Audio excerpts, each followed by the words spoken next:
It was a great island until Mrs. Morgan's second grade class at Mann Elementary is performing The Orange Frog by Sean Aker. It's a story about positivity and its contagious relationship with happiness and success. There are 4 main characters: Bowl, Misty, Plop, and Spark.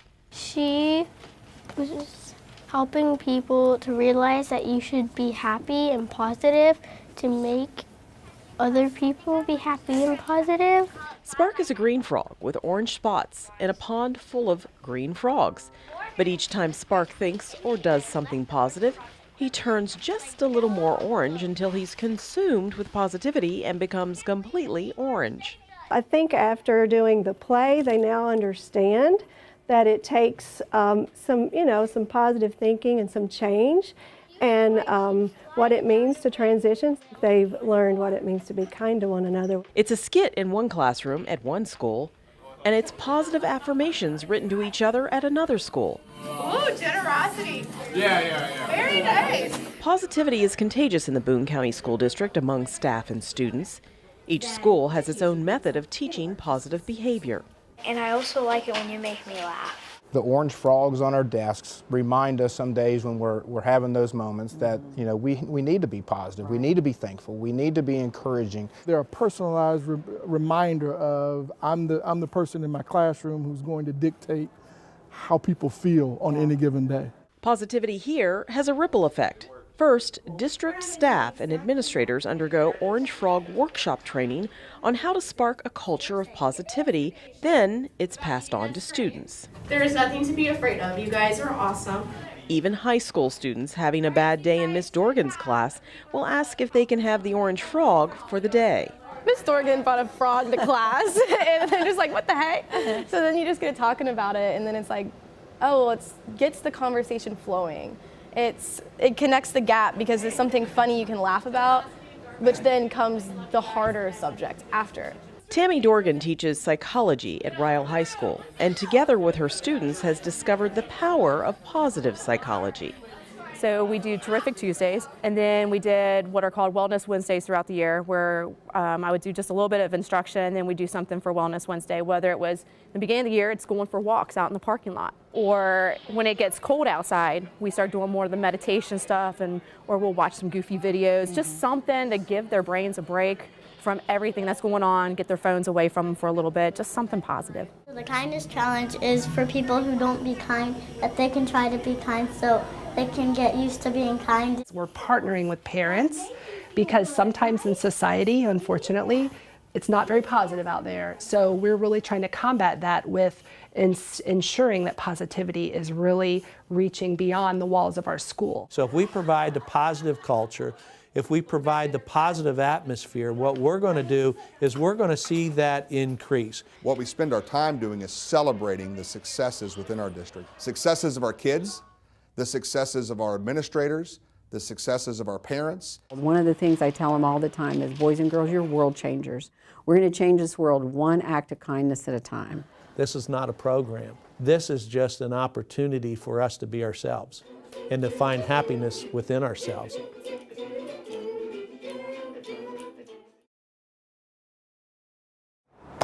Hi, I'm Sean Aker, and today I'm sitting with some school superintendents and board members. And we're going to have a conversation about how happiness has a role to play in our educational outcomes, our health outcomes, the future of not only our children, but our parents and our teachers.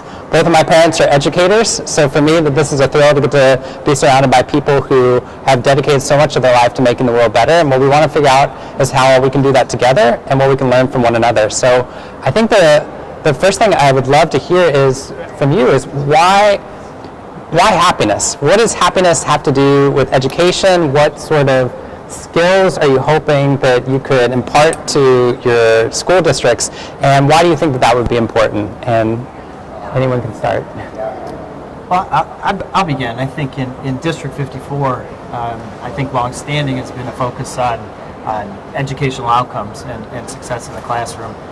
We are not shifting, but placing an emphasis on just feeling great about the work. And that does start with our students and our staff coming to work and feeling good about the work that they do. And there's nothing more admirable than being in the teaching profession and knowing how important that work is, that they each and every day profoundly impact students. If our staff is happier, outcomes are going to be fueled, and I know they're going to do better work in the classroom, and it's just going to significantly increase individual happiness, but it's exactly what is going on in the district and fuel outcomes. I love that. I think when the kids are happier, the teachers are happier. When the teachers are happier, the parents are happier. It creates that virtuous cycle. So if you can infuse one group with some of that positivity, it starts to spread where it makes that choice easier and easier. So I love that approach. We feel in Boone County that culture is everything, and culture drives the high expectations that we have for students and for the teachers. So anything that we can do to build a positive climate around hope, well-being for our students, we know that that's going to also lead to that grit in them and for them to perform well. So culture is everything. It's actually amazing how the classroom, it's contagious in the community. And so the community, the parents are starting to get this sense of happiness. And that whole cyclical thing makes everybody better. And it makes the board better, it makes the administrators better, and the community better. Yeah, in North Fond du Lac, one thing that we found is that happiness isn't another thing. It's just conglomerations of those emotions that put us in a positive emotional state, and it's actually a technology. Yeah. It's something that makes everything we do, from learning, professional development, more efficient and effective. And the greatest thing is it doesn't stop at the classroom. It goes beyond those walls to all of our employees' homes, to our kids' homes, and it's something that just makes living more efficient and effective relationships everything. So it's been an excellent tool for us.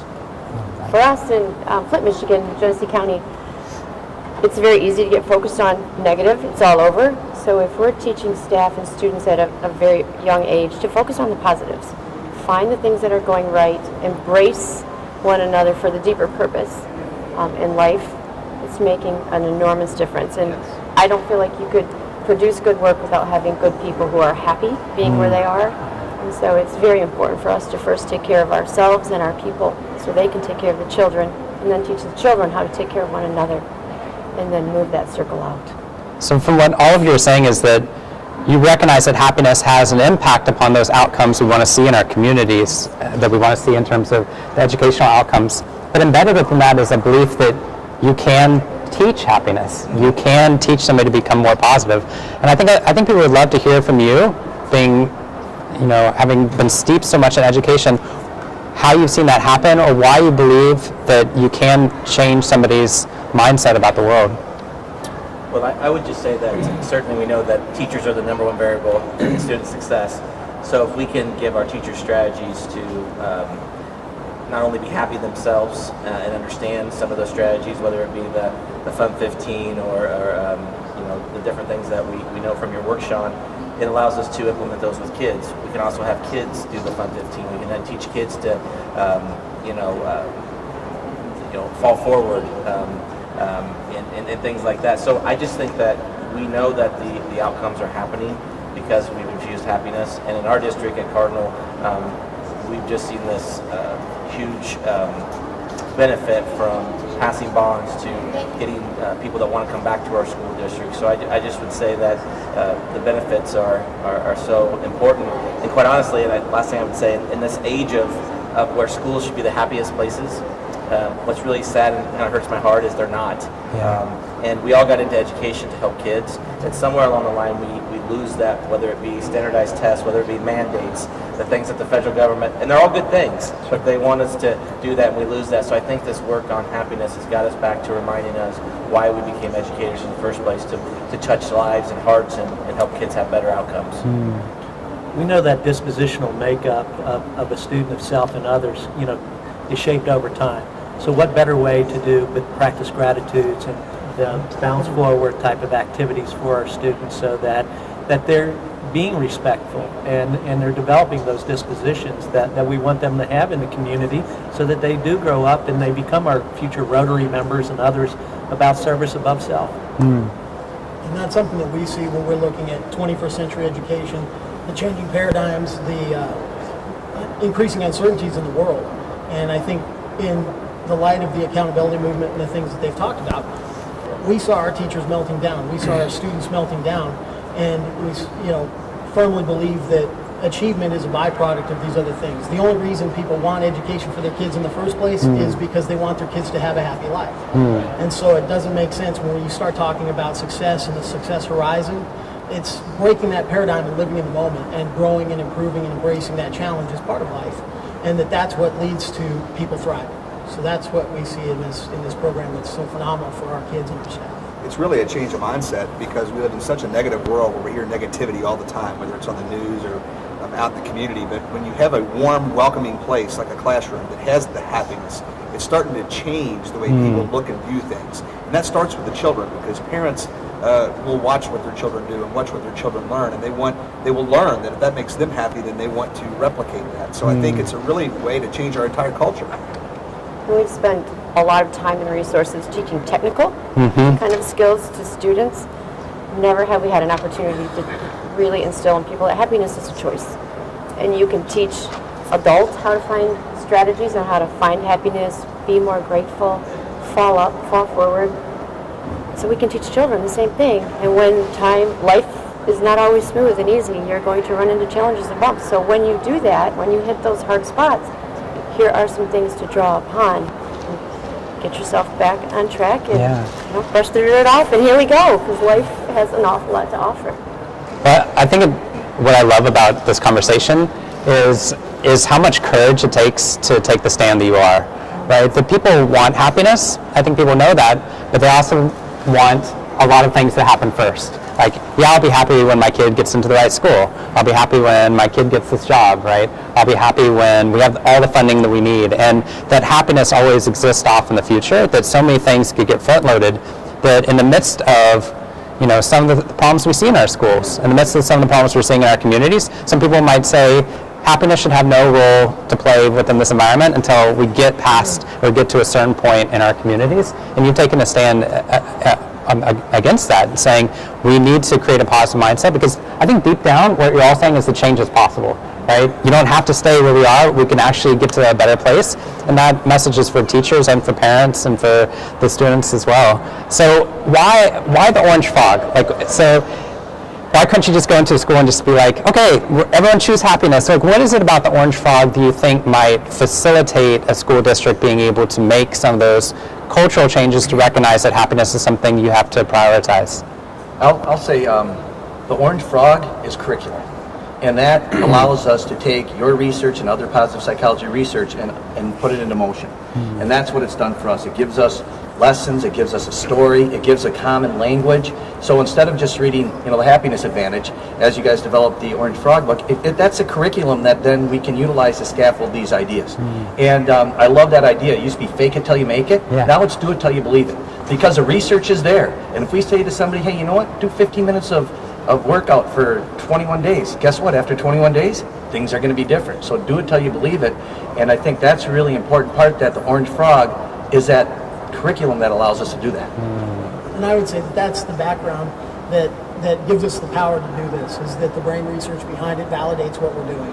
It's telling us that this is really what's happening. We're having to unlearn a lot of old ways. And people, when they're generally skeptical about change, the body of research and how compelling it is really helps to sustain that, as well as the way that the Orange Frog program is developed, with the metaphor being so powerful. Once you get involved in this, you can't unlearn this. You never see orange again without triggering all of those things, and those are things that are certainly foundational to the program itself, which are very powerful for sustaining and tapping back in and just reminding ourselves constantly of the power and why we're doing what we're doing in the first place. And everybody remembers and loves the story, and especially for the elementary students, the spark is their symbol. And when you talk about Pond 4, you talk about spark, they're automatically, everything that was just said, they're zeroing in on that. But that's that symbol that they can carry around with them. And they like that orange frog. It's a great symbol for them to carry around to be happy, because they even say, what will spark do? And that gives them some outward sign. It actually makes happiness a brand. It's a whole idealism that happiness is something that is to be attained, and you can have that. All you have to do is choose it. And I think that branding of it is symbolic to our kids, to our families, and going back to what Spark symbolizes, kids come back to that anchor all the time. The characters in the parable are so relatable for everyone. I mean, you could read Happiness Advantage, and for some people that is effective, but the parable contains Spark and Misty and Plop and Bull, and you're like, that's me. Yeah. That's so-and-so. Or, you know, you can just relate to it all, and it doesn't go away. It sticks with you. You can talk about it. You can laugh about it. But at the end of the day, it's very effective. We love that. We love the program. Any other? I think we just did that one. We did. I think we need to go in for a sound check. Okay. So wrap it up very quickly. Okay.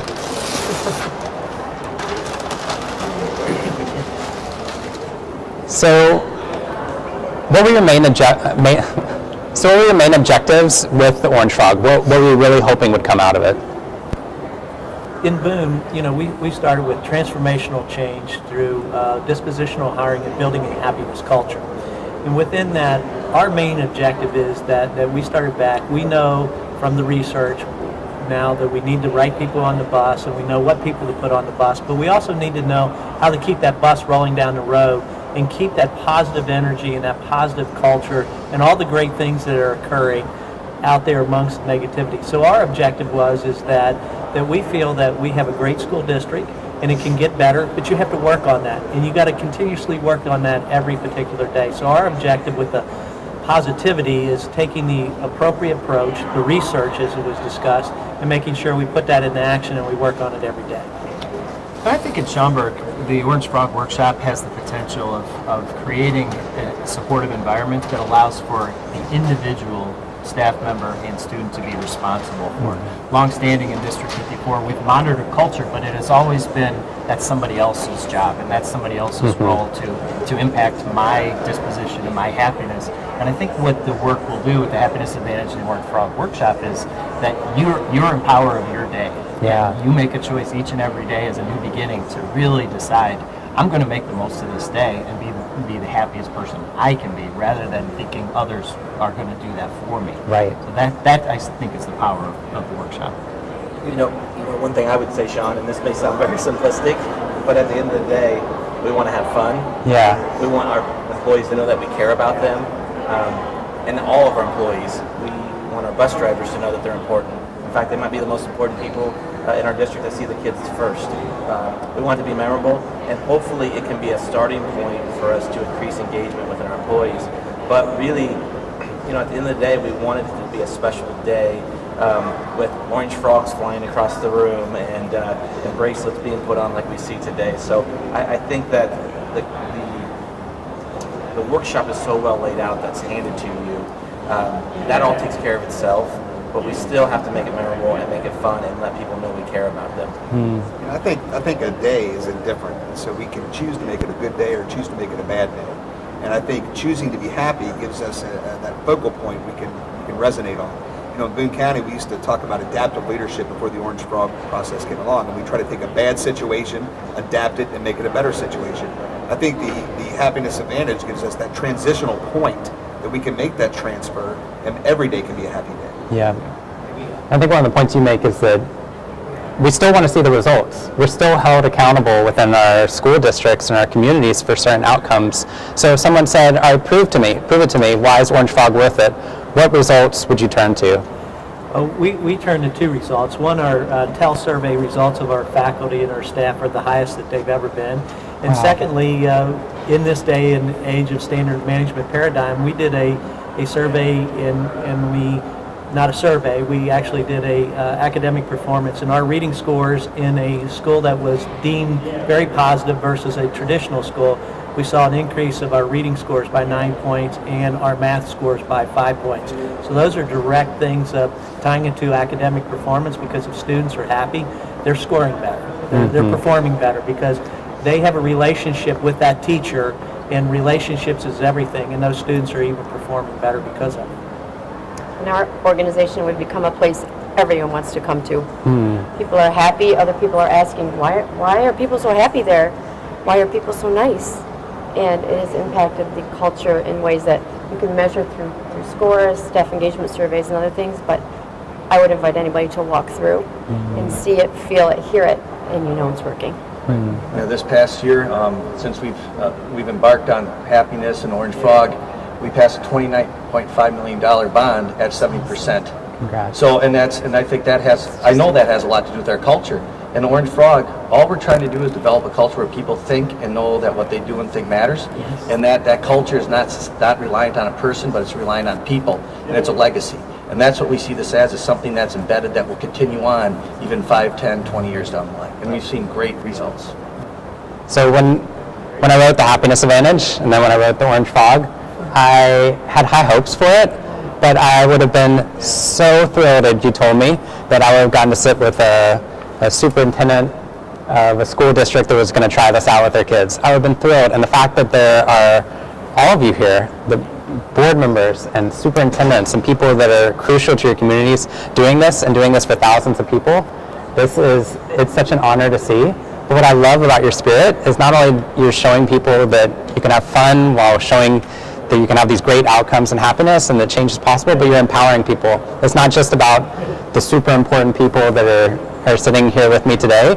You're saying to that, first grader, hey, I want you to go put happiness as a choice bookmarks in books in the library so that you can help the sixth graders who are reading to realize happiness as a choice, get them to do a random act of kindness for their parents, make it so that even the kindergartner is part of that educational process, and that they're teaching us that happiness really can be a choice and that it spreads. So I want to say from the bottom of my heart, thank you to each of you for the work you've been doing for decades and for letting me be a small part of that journey with you. Thank you. Thank you.